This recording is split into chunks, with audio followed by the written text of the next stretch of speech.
Hello dear student, right. तो बहुत प्यारी पोएम है, have you earn your tomorrow. ये पोएम में बहुत अच्छा मैसेज दिया है, संदेश दिया है, जिसे हमें सबको फॉलो करना चाहिए, राइट।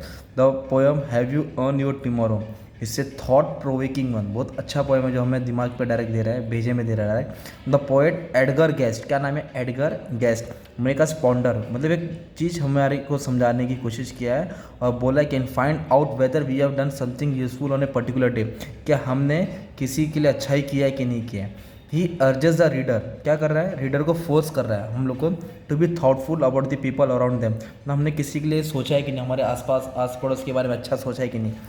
तो ये इंस्पिरेशनल पोएम इज सिंपल, बहुत आसान है poem. The tone of writing is optimistic, मतलब जो पोएम का टोन है बहुत पॉजिटिवनेस है। और poet asks the readers, reader को पूछ रहा है कि whether they have done anything to improve the life of another human being, वो अपने ज़िंदगी में किसी अपने साथ साथ किसी औरों की मदद की है, किसी की लाइफ को बेहतर बनाया है।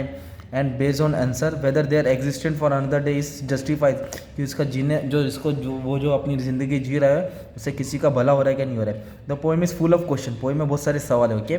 Forcing the reader to stop and think, मतलब अपने के साथ साथ दूसरे का भी ख्याल करना चाहिए, राइट। क्योंकि हम जब दूसरे की मदद करते हैं ना, हमें बहुत सुकून मिलता है, राइट। जब वो हमारी वजह से खुश होता है, उसका प्रॉब्लम सॉल्व होता है, तो उसका बहुत बोलते हैं ना, हमको अलग ही फील होता है, राइट। तो पोएम में कितने स्टेंजा है? 4 पैराग्राफ है और 4 लाइन ईच, मतलब 4 लाइन का 4 पैराग्राफ है। द राइमिंग स्कीम इस ए बी बी, मतलब पोएम में क्या यूज़ किया? राइमिंग स्कीम, मतलब लास्ट के 2 वर्ड मैच होना, लास्ट के 2 वर्ड मैच होना अलग अलग। The poet has use different poetic device, poetic device मतलब figure of speech, like alliteration है, मतलब वर्ड रिपीट हो रहा है। इंटरोगेशन मतलब होता है question mark, to give beauty to the poem. The clear message of poem is, poem का मेन मैसेज क्या है? Once life is meaningful only, हमारी ज़िंदगी तब महत्व की है, तब याद रहेगी if it is useful for humanity at large, ताकि हमारे ज़िंदगी की एक पूरी मानवता, पूरी इंसानियत या कोई एक इंसान का भी फ़ायदा होता है, तो हमारी ज़िंदगी बहुत काम की है। हम ज़िंदगी जी रहे हैं और हमारे ज़िंदगी जीने से कोई भी इंसान का फ़ायदा नहीं बल्कि नुकसान हो रहा है, उसका जी के कुछ मतलब नहीं। हमें क्या करना चाहिए? अपने लाइफ के साथ साथ दूसरे औरों का भी हेल्प करना चाहिए, right. It is an uplifting poem, हम लोग को एक पावर देता है। अपलिफ्टिंग मतलब ऊपर खींचना, right. We can take the message, हम इसको मैसेज के तौर पे ले सकते हैं।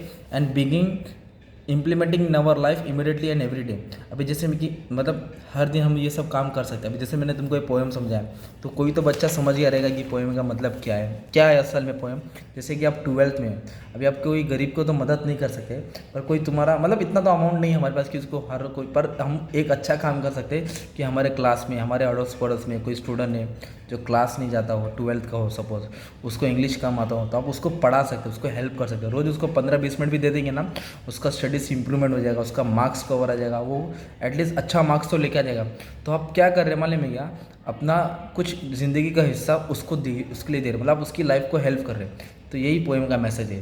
तो हम किसी को हेल्प करेंगे तो अपना दिल को सुकून मिलेगा, right. Have you earn your tomorrow, तो ऐसे लेवल के स्टेज पे आप क्या कर सकते हैं? धीरे धीरे किसी की हेल्प कर सकते हैं। जैसे आप ज़िंदगी में आगे जाएंगे, कामयाब होंगे, सक्सेस होंगे, आपके पास जब दौलत आएगी, उस दौलत का थोड़ा हिस्सा गरीबों में हेल्प करना है ना।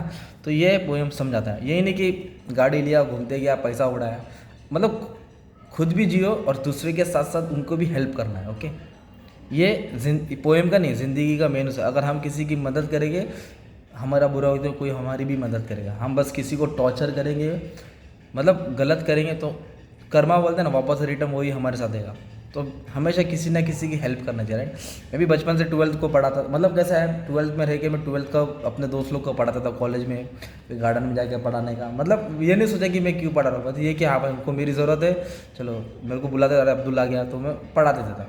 तो पढ़ाते पढ़ाते उधर से अपनी जर्नी चालू हुई और आज तुम्हारे सामने इधर हो, राइट। तो अपनी कहानी भी बहुत ऐसी कुछ है, जब वक्त आएगा तो वो भी सुना देंगे, ठीक है। थैंक यू वेरी मच, दुआ में याद रखना।